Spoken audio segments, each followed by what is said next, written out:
শোন, পেটের জ্বালা বড় জ্বালা। পড়াশোনা করেছিস তো করেছিস, তো কি হয়েছে? অমুক কাজ করব না, তমুক কাজ করতে সম্মানে লাগে, এত ডাঁট থাকলে হবে না বাবা। পারলে গোবর দেওয়ার কাজটাও করতে হবে। কথাটা শুনে স্তব্ধ হয়ে গিয়েছিলাম কয়েক মুহূর্তের জন্য। যার উদ্দেশ্যে বলা হয়েছে ছেলেটা রসায়নে স্নাতকোত্তর। বাবার বয়স হয়েছে, বাড়ি বাড়ি পেপার ফেরি না করে ছেলেটা চাকরির চেষ্টা করছে। হাতে তখন মোবাইলটা, স্ক্রিনে জল জল করছে বিখ্যাত একটা ইউনিভার্সিটির শিক্ষক নিয়োগের বিজ্ঞাপনে পিএইচডি করা একজন শিক্ষকের বেতন সাফাই কর্মীর বেতনের চাইতেও কম। কমেন্ট সেকশনে বিতর্কের ঝড় উঠেছে। কেন ভাই, ঝাড়ুদার কি কম কাজ করে? তার শিক্ষকের চাইতে বেশি বেতন হলেই এত গাত্রদাহ কেন? একটা কথা হঠাৎ মনে পড়ে গেল তখন। স্কুলে পড়ি, কি ক্লাস হবে তখন, এই 6 কি 7। রচনা লিখতে দিয়েছিল, বড় হয়ে কি হতে চাও। আমার সহপাঠী লিখেছিল সে সবজির দোকান খুলতে চায়, আর অনেক বড় একটা দাড়িপাল্লা কিনে ঠিক দোকানের সামনেটায় রাখবে। যে হাসির রোলটা উঠেছিল সেই দিন ক্লাসে, আজকেও কানে বাজে। মনে আছে, বকা খেয়েছিল সেই ভীষণ। এই উচ্চাকাঙ্ক্ষা, ছি! তবে পড়াশোনা করে কি লাভ, না পড়লেই তো পারিস। যদি শিক্ষিত হতেই হয় তাহলে হতে হবে ডাক্তার, ইঞ্জিনিয়ার বা শিক্ষক। পরীক্ষায় কম নম্বর পেলে শুনতাম বাবা বলতো, রিক্সা কিনে দেবো চালাস, তোর দ্বারা তো আর কিছু হবে না।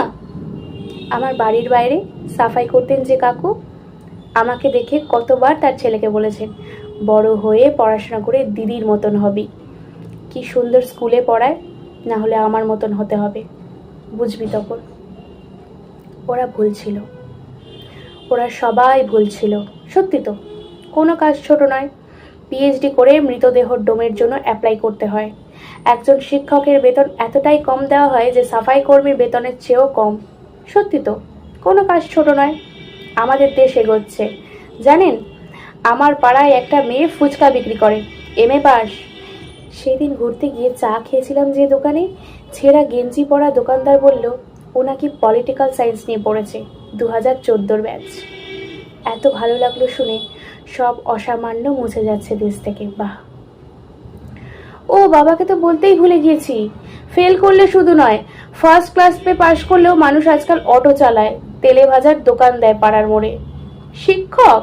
ও মা, ওরা আর এমন কি করে? ওই তো কটা বাচ্চাকে পড়ায়। আমেরিকা এত পিছিয়ে পড়া দেশ জানেন যে ওদের দেশের মেরুদণ্ড বলে। আমরাও কম যাই না।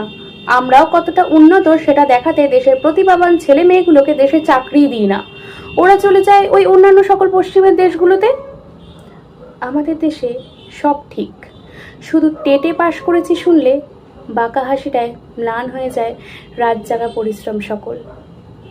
ও পাশ করেছে, ওর বাবা কত লাখ টাকা ঢেলেছে শুনে এসো আগে। আমাদের দেশে কেউ কম নয়, সবাই সমান। শুধু যাদের স্কুল চালানোর কথা ছিল তারা আজ সবজির দোকান চালায়, আর যাদের দোকান চালানোর কথা ছিল তারা চালায় সাম্রাজ্য। কিছু পরে এক অন্ধ জাতি জন্ম নেবে, তাদের কোনো অ্যাম্বিশন নেই, ইচ্ছা নেই, স্বপ্ন নেই, যা পায় তাতেই খুশি। আর তারপর ব্ল্যাকবোর্ডে লেখা থাকবে বড় বড় অক্ষরে, মাস্টার মশাই আপনি কিচ্ছু দেখেননি।